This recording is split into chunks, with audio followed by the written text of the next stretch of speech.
Bonjour, bonsoir mesdames, messieurs et bienvenue à cette nouvelle présentation sur Azania African. Nous vous faisons cette présentation depuis Vancouver au Canada, puisqu'il y a un Vancouver aux États-Unis également, comme les deux pays sont assez proches. Mais Vancouver aux États-Unis, c'est plutôt une région. Ici à Vancouver, il est 20 h. Et je disais dans une précédente vidéo que c'est déjà l'été ici. Mais en fait, officiellement, ce n'est pas l'été, nous sommes encore dans le printemps. Vous voyez encore dans un gros chandail ayant doublé. C'est parce que je sens encore froid, les températures sont encore dans l'ordre de 10 à 12 degrés. Donc, mais sinon, le soleil, on a le soleil depuis une semaine et qui brille très haut dans le ciel jusqu'à tard le soir à 20 h, comme vous pouvez vous rendre compte. Hier, je vous ai parlé de la perversion d'un nom chrétien, d'une sainte chrétienne qui s'appelait Sainte Couronne ou Sainte Corona, qui a été pervertie pour donner au nom du virus que nous avons actuellement. Et cette perversion, je ne l'avais pas su au départ, c'est avant le temps que je découvre. Cette perversion n'a ému personne, même pas l'Église catholique romaine dont cette sainte lui appartient en principe, en premier, qu'elle a déclaré. Alors que si on s'attendait que s'il devait avoir des gens pour s'émouvoir de cette situation, ça devait être d'abord l'Église catholique romaine, dont moi je fais partie. Mais l'Église catholique a gardé son silence et le nom est passé sous silence et il a été adopté même avec son abréviation. Je vous disais qu'à partir de là, en faisant la corrélation entre la sainte d'une église du point de vue spirituel et la perversité de ce nom pour le donner à une pandémie qui est en train de sévir et dont on pourrait l'attribuer les qualités d'un démon, il y a donc une approche spirituelle qu'on pourrait comprendre. Et pour bien comprendre cette approche spirituelle, nous allons lancer un proverbe. Tout concourt au bien de ceux qui aiment Dieu. Tout concourt au bien de ceux qui aiment Dieu. Donc, si vous voulez en savoir plus, installez-vous confortablement, cliquez sur la cloche de notification et surtout partagez cette vidéo. Installez-vous confortablement et on se dit à tout de suite.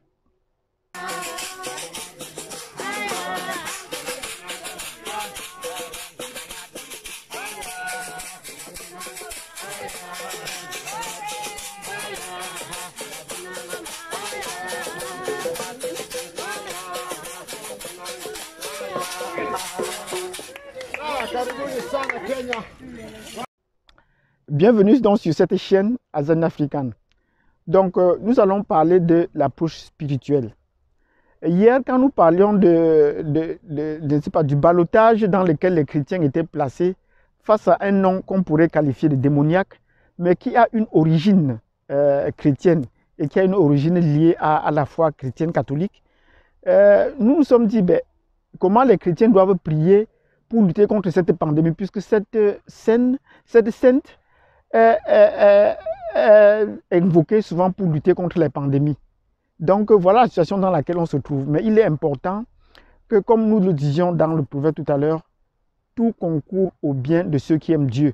Donc il serait question pour les chrétiens de garder la tête froide et de continuer à prier leur Saint pour ceux qui peuvent le prier, pour ceux qui peuvent avoir le courage de le prier, et de revenir aux sources même de la foi.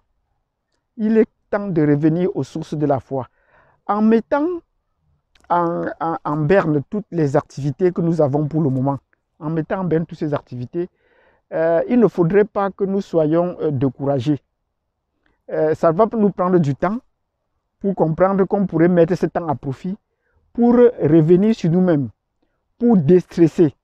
Parce qu'on avait le stress du travail. On est pressé parce qu'on va au travail. Et on est ici parce qu'on est au travail. On est busy. Comme les gens me disent, vous voulez parler à quelqu'un, bonjour, bonsoir. Oh, je suis pris, je n'ai pas du temps. Or, actuellement, les gens ont assez du temps. Je pense que la première chose qu'il serait intéressant de faire, ce serait d'abord de revenir sur soi-même. Revenir sur soi-même comment? C'est-à-dire faire une introspection. C'est regarder se connecter à soi-même. Ça, c'est une démarche qu'on peut dire liée sur le plan psychologique. Mais si on veut passer maintenant à l'état spirituel, se connecter à soi-même, ce serait chercher à se connecter à son Créateur. c'est retrouver sa foi. Quelle est la mission? Parce qu'on dit souvent que chacun a été créé avec une mission précise. Mais quelle est la mission pour laquelle nous avons été créés? Ça, c'est un temps que nous avons devant nous et que nous avons avec nous qui va nous permettre de faire une introspection et de nous questionner sur notre mission. Et cette mission, cette réponse ne peut être trouvée que par chacun en s'intériorisant, en cherchant à se connecter à son Créateur pour lui poser la question ou lui demander, méditer sur sa mission sur Terre, sa mission en ce moment, sa mission à l'avenir. Qu'est-ce que nous sommes appelés à faire? Et je pense que ce n'est pas un exercice facile, mais une fois commencé, ça peut être assez aisé. Et ça peut être assez intéressant pour comprendre jusqu'où est-ce que nous sommes allés dans notre relation, dans notre foi. Parce que là, c'est une question de foi maintenant. Il ne faut pas toujours voir ça dans le sens négatif, mais on peut toujours le convertir en voyant les apports ou les côtés spirituels que peuvent apporter ces temps de confinement. J'aime plus utiliser le mot cloisonnement, ce temps de cloisonnement, parce que les gens sont coupés. Parce qu'en plus de se confiner, on ne permet même pas que les gens se rapprochent.